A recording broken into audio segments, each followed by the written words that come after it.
Let's take a moment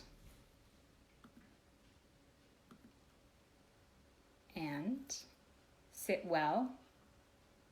Close your eyes and take a breath or two to arrive.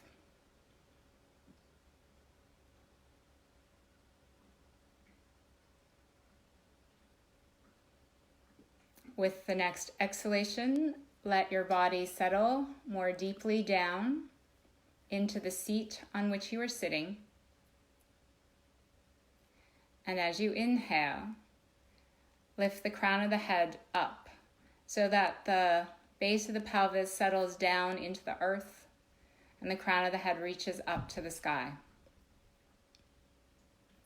In the center point between those two entities, earth and sky, is our center. So with your next exhalation, join your hands together at the heart center. And we'll sound Om together once. Exhale completely. Take a deep breath in.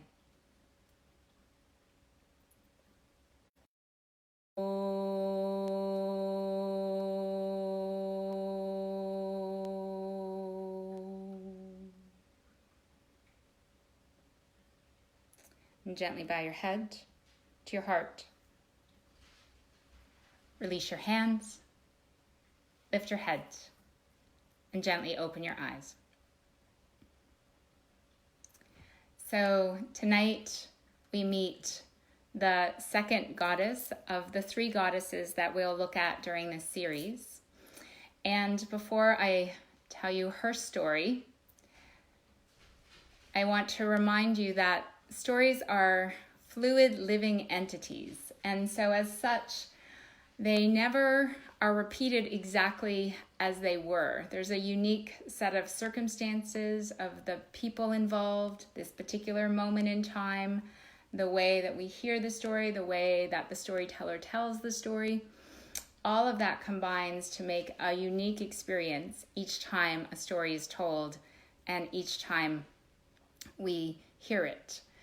So, as such, as a listener, what we most want to do is open completely to the story in its particular form tonight.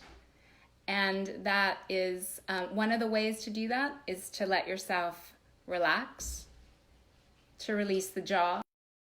And when you release the jaw, the inner ears soften so we can receive the sounds and the story more completely. Because stories are living entities that have this unique expression each time they're told, they are also a reminder of our own personal stories, changeable, and that we can tell our own stories as tragedies or as comedies or as dramas, depending on any given story which we're telling the story. And we want to really hold that stories in our lives that we come in contact with are fluid and alive in this way. So, get ready, and here we go. So long ago, before time as we know it, there was a creator God, and his name was Brahma. And he spent eons creating, just creating. And his creations were more abstract, unformed, fluid also entities. And so when he looked out over all that he created, he saw disarray and chaos, like abstract paintings where all the paint is slapped on the canvas. And he got a little overwhelmed with the disarray. And so he said to himself, how do I create order out of all this disarray? And he reflected, question, and contemplated it, but received no answer. He continued to create.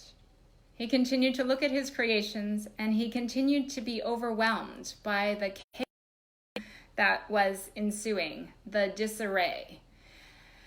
And as he continued to create and the chaos grew, he got more and more overwhelmed and more frustrated. So as I said last, reminder tonight, when we listen to a story, we want to hear ourselves or see ourselves in each of the characters and in each of the situations. So perhaps we can all remember a moment in time when we were a bit with what we were creating, either on a physical plane or also in inside our emotional world and our mental world. So he was quite overwhelmed and became increasingly more and more frustrated with his situation. And frustration peaked. He opened his mouth, and his face contorted into an image similar to that painting of the Scream, where it's convoluted, and it was all of his overwhelmed feelings, his sense of being alone in this chaos, his frustration. And he opened his mouth, about to scream. And as he opened his mouth, a gigantic river appeared and from behind him and came through him. And as he opened his mouth, the river gushed out of his mouth, spanning heaven to earth, spanning what was not created and not formed, and then what he did, even in its mixed up, unformed state. As he continued to hold his mouth in surprise, what emerged from his mouth was a beautiful white swan carrying a gorgeous goddess. She was dressed all in white, and her skin pale. Her hair was piled up in a top knot and was black. She was beautifully dressed and adorned with pearls and crystals and silver. She was holding in one hand a crystal mala, a circle of crystals, and they were vibrating with sound because this goddess has a particular connection to sound. She was holding in another hand a stringed instrument called the veena, and that represents, she is also the goddess of music. So sound is forms, including music. In another hand, because the Indian goddess often four hands. So in her third, she was holding a sacred, symbolizing her knowledge and wisdom. So she is the goddess of wisdom and of knowledge, and especially the kind of knowledge, the wisdom that is universal, beyond individual, and beyond a particular moment in time. As I said, she was riding this swan, and that's also because swans represent this very graceful, elegant form, especially as they go on the surface of the water. And like all water birds, as they're gliding along the surface, they look quite serene, and they're paddling and steering themselves underneath the water. So there's a lot going on, but it's not obvious or visible. So when Brahma saw this beautiful, he completely fell in love immediately. And he said, "Who are you?" And she said, "My name is Saraswati." And he said, "Saraswati, will you marry me?" And she agreed. So as she arrived at Brahma's mouth, and as she to him, she turned his entire world of creation into form, into everything that we see and also everything that we don't see. And together then they became the rulers of this world that was created. Brahma was the sort of in charge of the world, and as such, he had a lot of obligations. He had to attend a lot of ceremonies, a lot of rituals. He had to oversee the ongoing creation in the world. And much of the time, he did that on his own. And that left Saraswati to engage more deeply in her passions. And she is the goddess of study and of learning. So she spends a lot of time, if she's given the opportunity, deep in study. And she studies all things. So the arts, music, dance, song, language. She also studies science. So she's the goddess of all of the intellectual applications. So left to her own device, she immerses in study. And she understands that with study, practice. So the yoga tradition says very clearly that it's not useful for us to simply study,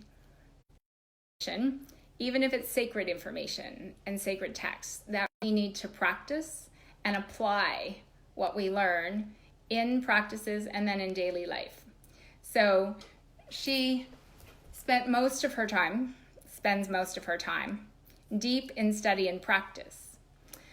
So Brahma is fine with that to a certain extent. However, a lot of his duties require his wife to be present. And Saraswati has good intention to participate in the ceremonies and rituals and to fulfill her wifely obligations. And at the same time, she gets pretty caught up in her own activities, in her studies, in her contemplations, in her practices. And so she gets, she loses track of time. And we all have those experiences at moments where we're caught up in activities that we love and time fades and we're not sure if 5 minutes have passed or 5 hours have passed. So it's like that for Saraswati. She doesn't pay attention to the time, and so she frequently, I have a dog who right now is barking. Nala, come. So, because Saraswati gets lost in her passions, she frequently, while still having good intentions to attend the rituals and the meetings that she's asked by her husband to attend, she forgets. So she misses them. And that is frustrating to Brahma, especially for particularly important rituals and ceremonies. So one day, after having this experience for a while, he says to Saraswati, "There's a big ceremony coming up tomorrow. I really need you to be there. Will you promise me that you will be there?" And she says, "Absolutely, absolutely. I will be there. I will fulfill my obligation. I will support you. I will." So the next day starts like any other day. And as Brahma gets himself ready and heads off to organize the upcoming ceremony, Saraswati, as is her tendency and is what she is pulled to do, she dives back into her practices. She practices playing her instruments. She practices meditation and yogic practices. She practices mantra. She writes poetry. She studies the sciences and uncovers more about the creative processes. And like many other days, even though this was a significant day and even though she'd made an extra commitment to her husband to make that ceremony, once again she gets caught up in her love, in her passions, and she misses the ceremony. So Brahma is waiting and waiting, and he's like, I think she's going to come. I think she's going to come. Let's just delay 5 minutes. And 5 minutes passes and nothing happens. And so he gets very, very, very angry. And after the ceremony has all finished and he goes home and he finds Saraswati caught up in her practices and in her studies without any sense of time or the rest of the world, he says, I've had enough. This is it. We're done. And so they divorce. And Brahma marries much more able to fulfill the wifely duties expected of her. Saraswati is now completely free of her passions to dive deeply into her study and her practice. So the story ends there. I just want to highlight a couple of additional things before I turn it over to hear your comments and what lands and resonates for you. So Saraswati is very unique in the collection of gods and goddesses in the yoga tradition. She's without a partner, so she's one of the rare individuals in the collection that doesn't have a mate, and especially as a woman. So if we think about this myth arising, way back, many ago, she was already being an example of that level of independence and separateness. Embodies that kind of the aspect of ourselves that can be invested in our own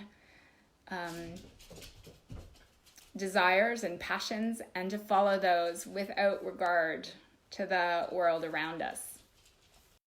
She is also the goddess of studentship, of learning, and also of sharing what she has learned. So she, the student, is the role of teacher.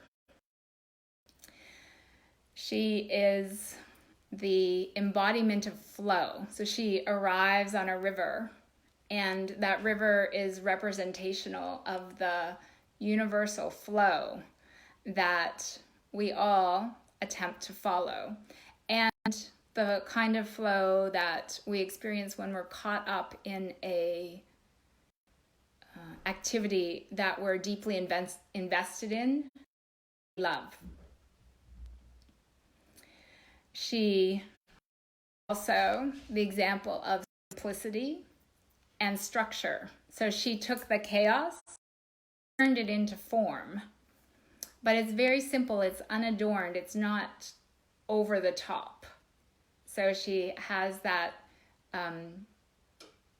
that capacity to have structured and simple and still flowing. So it's not structured to the point of rigidity. And then she also is the embodiment of that balance between retreat, where she moves and encases herself in her world of study and practice, and then also she's pulled out at moments to share her wisdom with the world. So those are some of her characteristics, some of her aspects, and that's the story of her creation. So if you're on Zoom, you can unmute yourself, or you can raise a hand or somehow get my attention, and then share any resonances that you have. If you're on Facebook Live, you can type something in the chat window, your thoughts, your comments, your questions. How did this land?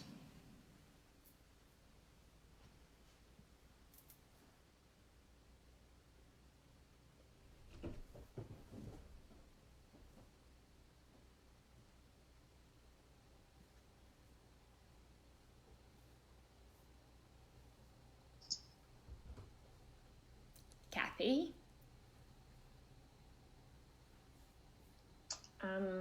I feel like I've got my new favorite goddess. She's right where I'm at these days. I love the fact that she was created by that pure flow, like, and that really,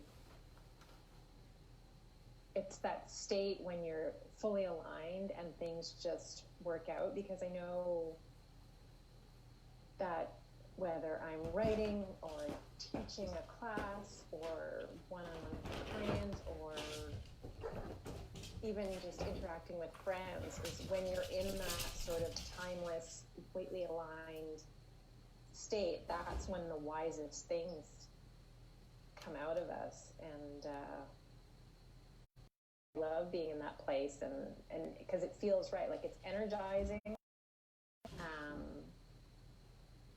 And it's also humbling, because you realize that what we consider to be our knowledge is just,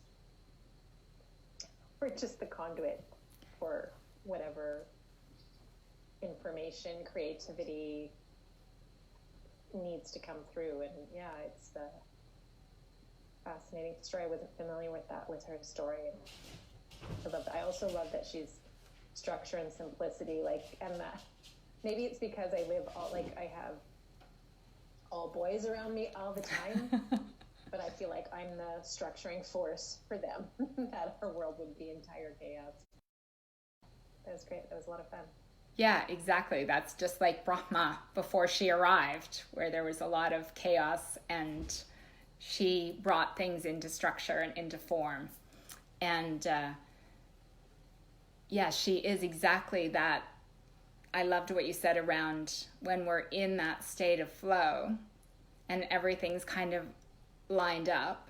That's when the deeper wisdom arises.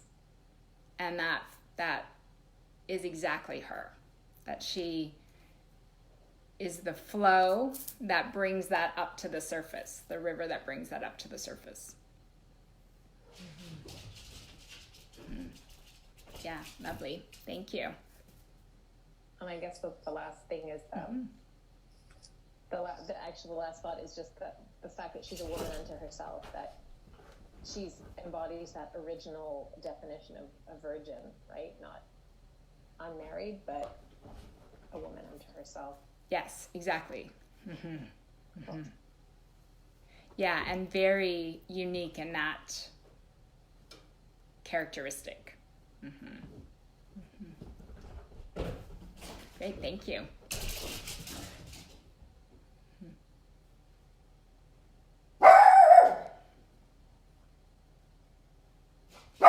Other thoughts or comments? A very active puppy tonight. Yeah, I have a. Yes, Virginie. I have maybe you can say something about. So on the one hand, Saraswati is the goddess of speech, and on the other hand, you have the sound Om, which is unstruck, uncreated in the universe. And I was wondering how you would address that, if you could say a bit more about it too. Yeah, I'm not sure that I can.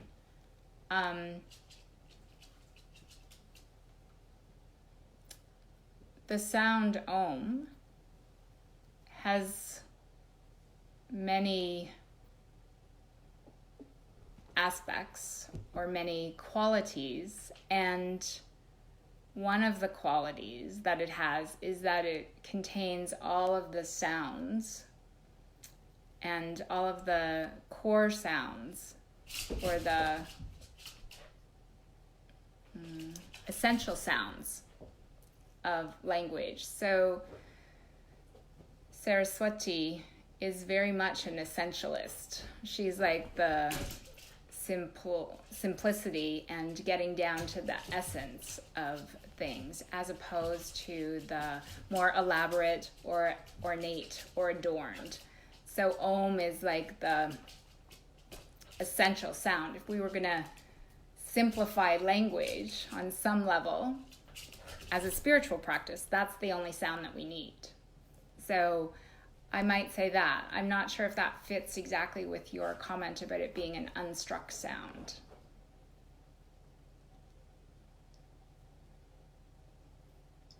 So would you say that then Saraswati can be equated with the sound Om? Well, I'm just making that up. Yes, would be my answer, but I don't know.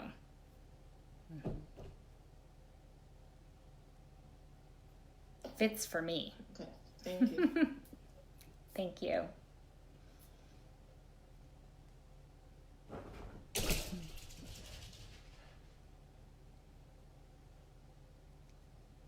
Other thoughts or comments or questions?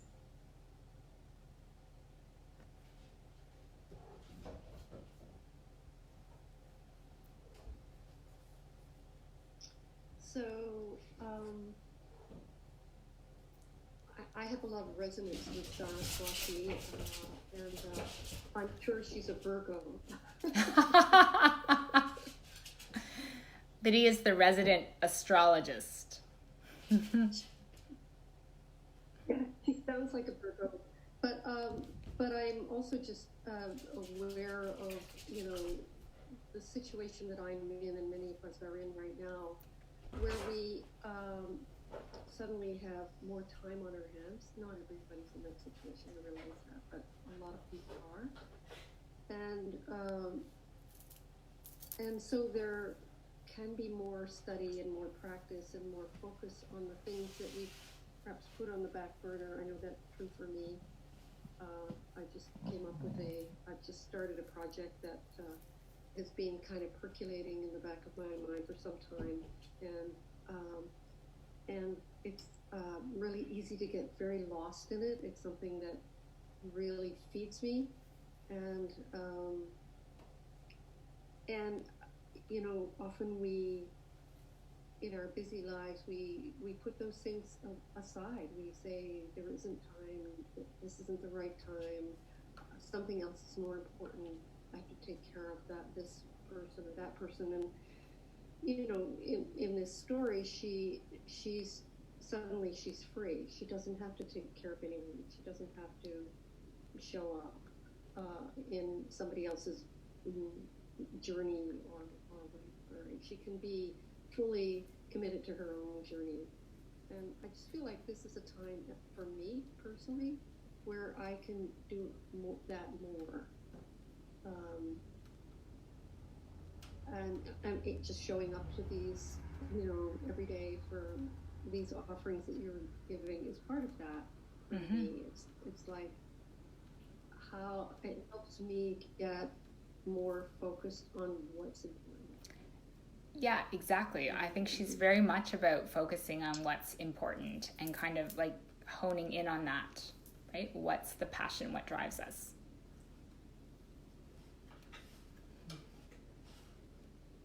Right, and being driven from the inside rather than the outside. Exactly. Yeah, exactly.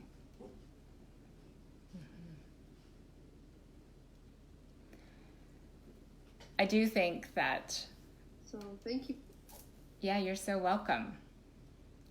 This is, in many ways, a bit of a enforced retreat time, right? So we can... we're forced to kind of move away to some extent from the outside world in our daily activities. And so it is a time to go in and look at what's important and what is ours and what pulls us, and how do we follow those instead of just getting caught up in the routine of daily life. And she's very good about that. She gets caught up in the things that she loves to do and doesn't pay attention to the routines and obligations of daily life.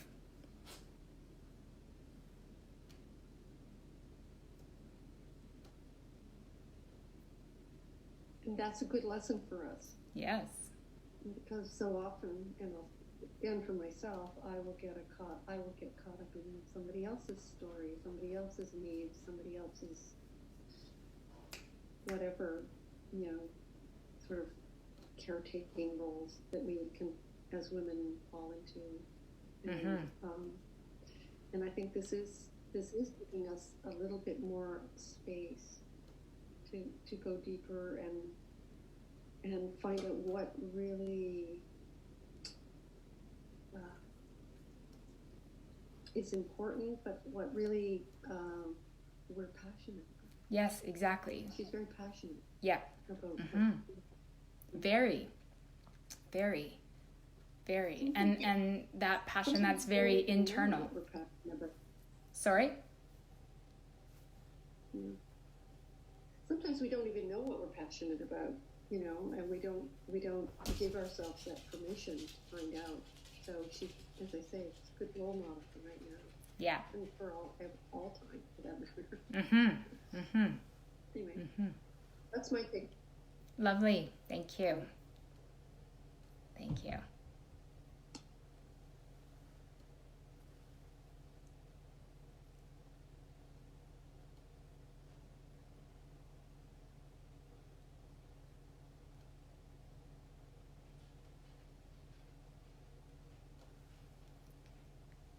Other thoughts or comments?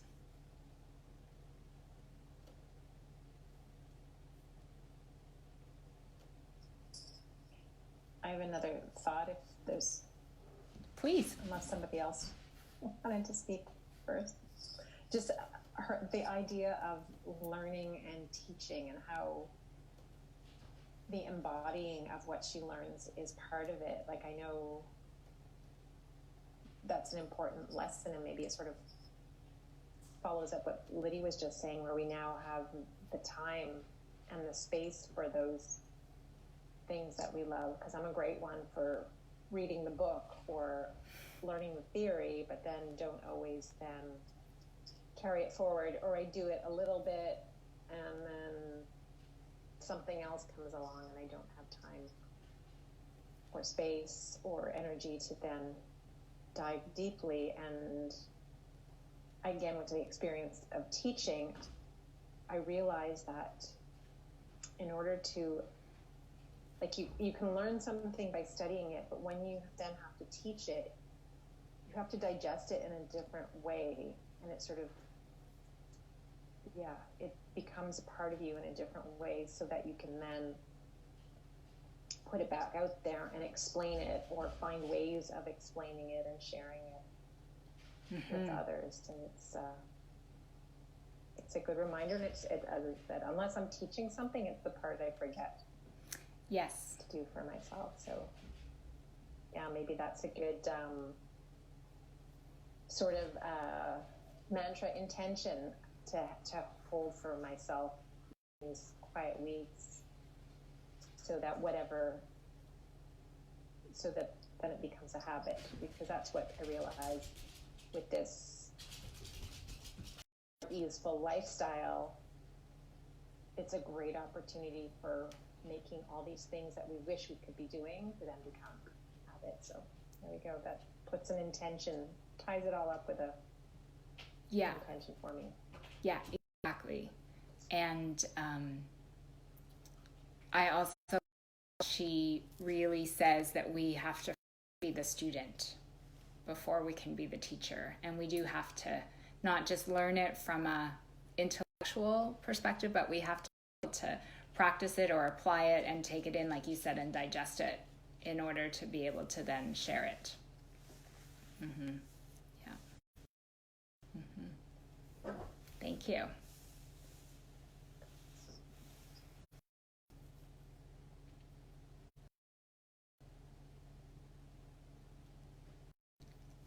Other comments or thoughts?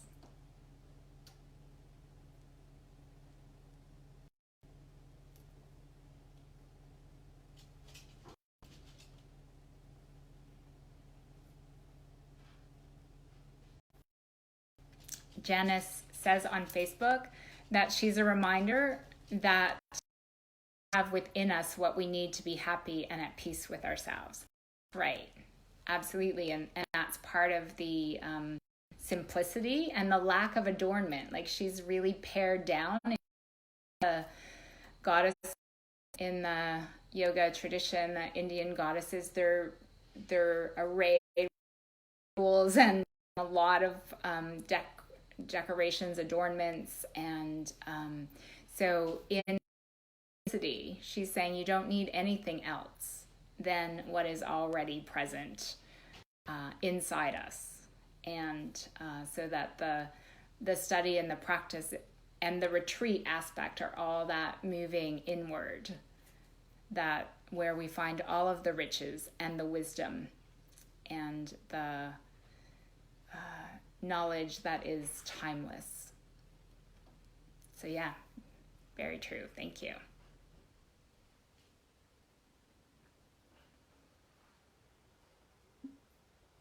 I was just wondering if once she is divorced from Brahma and is free to study and be undisturbed by her marital responsibilities, does she become a figure which is sort of symbolizing the renunciation of the world?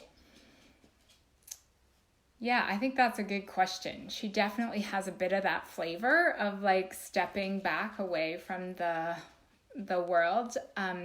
My understanding is that because she is so proficient in her studies and accesses the wisdom that comes from deep study and deep practice, that she attracts students, and those students pull her into the world and say, please share with us your understanding, please share with us your poetry, please share with us your music, please share with us your wisdom.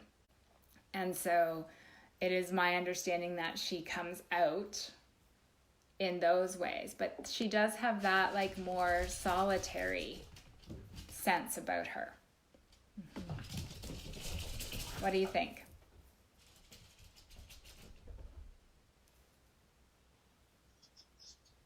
Well, she seems to have a bit of the renunciatory appeal in the way she's being described in the myth. So I was wondering if there was a tradition where Saraswati is epitomized as the goddess of the renunciate. Yeah, not that I know of, but I mean, it makes sense, right? She does have that solitary flavor, for sure, or quality. Mm-hmm. Mm-hmm. Thank you. Thank you.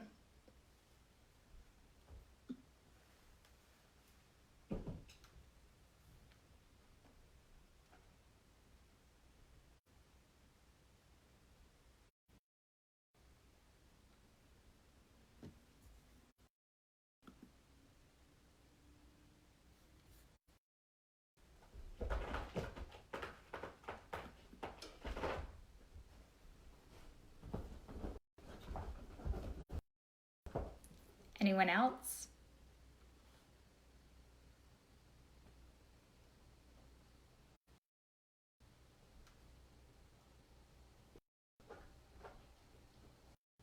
Just the word authenticity keeps coming up, bubbling up. Really being true to yourself.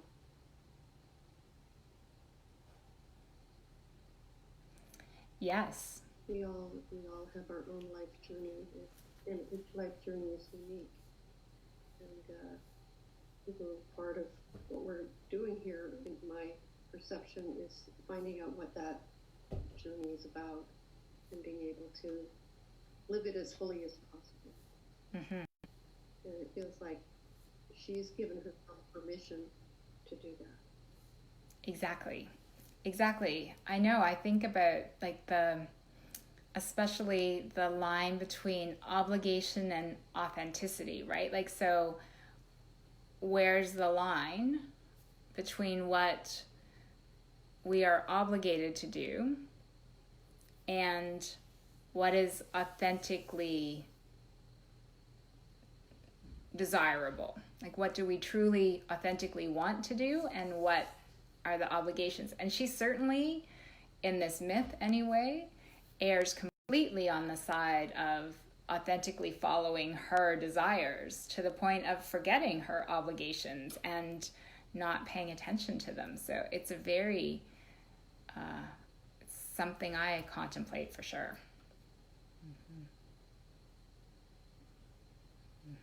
So yeah, good word, authenticity.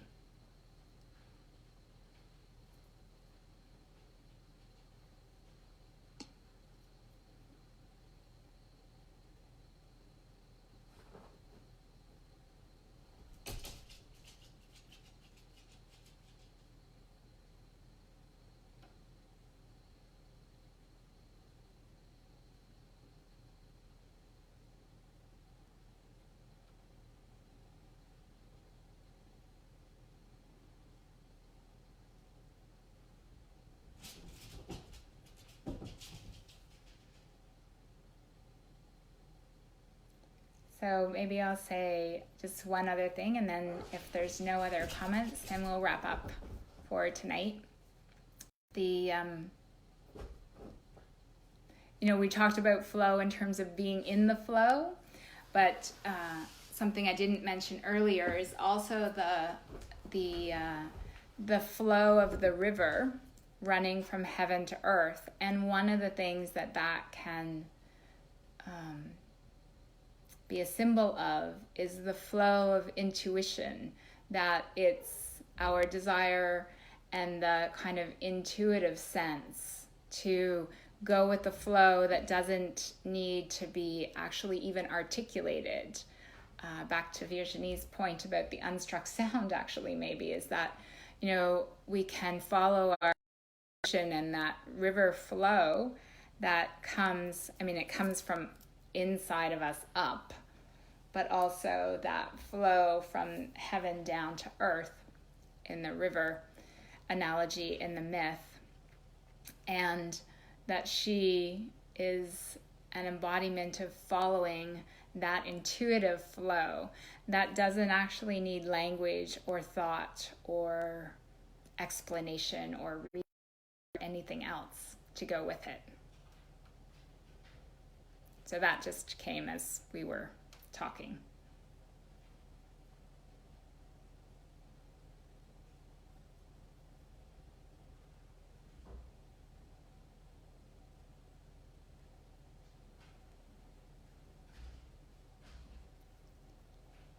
Any last comments or questions or ideas?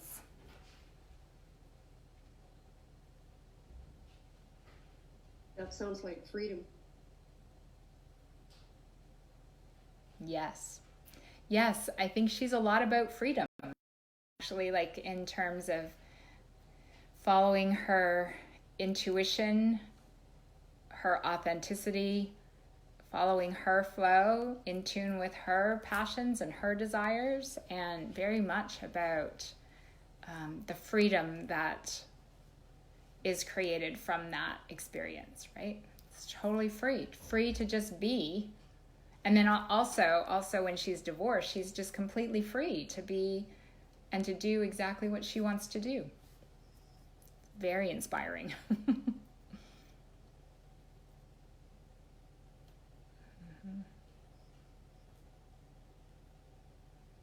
Yes, exactly. Janice says to follow our own path and not one that others try to lay out for us. Exactly.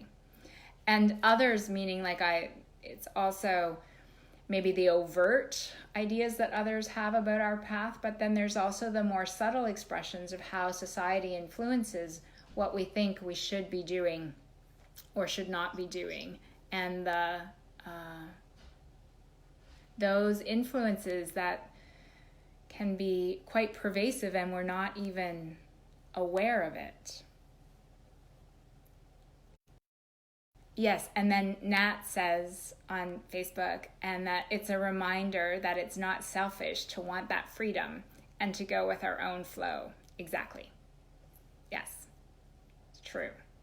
Not selfish at all. In fact, she's a creator. She's the goddess that turns chaos into form.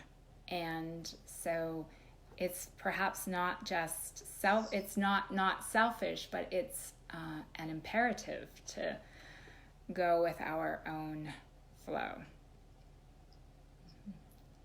Kathy? I was just going to say, it's almost appropriate that we're all kind of quiet and introspective around this story, like sort of sitting with that wisdom and that simplicity within ourselves. Yes, exactly. Mm-hmm. Mm-hmm. And she is, I think, she's the goddess of sound, but with sound is silence. So it's that interplay between speech and simple, necessary speech. And then what goes with simple, necessary speech is silence. Right? Mm-hmm.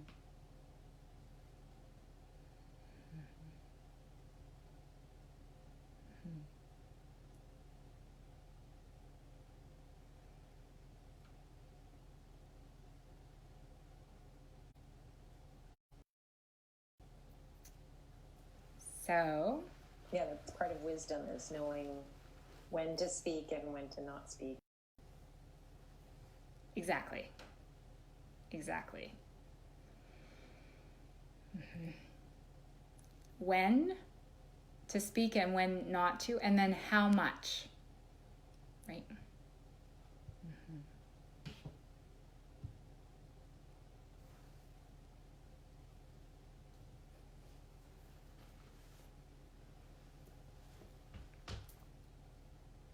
Thank you. So let's take a moment to close. So adjust your seat again. Close your eyes.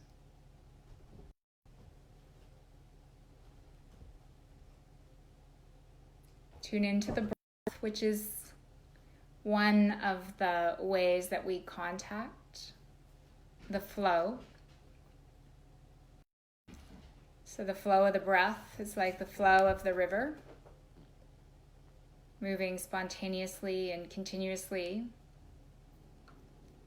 not needing our control.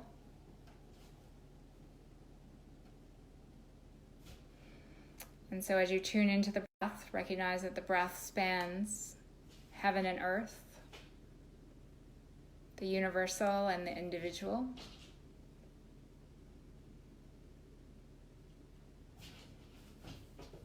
And that the wisdom of the ages and the wisdom with our own unique particular flavors held in the breath.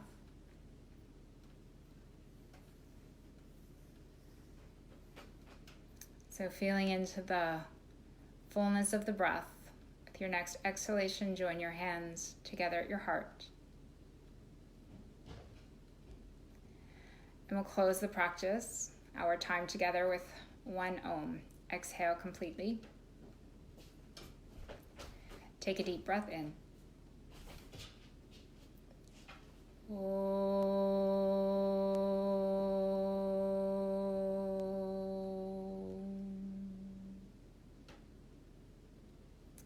And bow your head over to the wisdom of the heart. And then release your hands, lift your head. So I'll just unmute people on Zoom to say goodnight.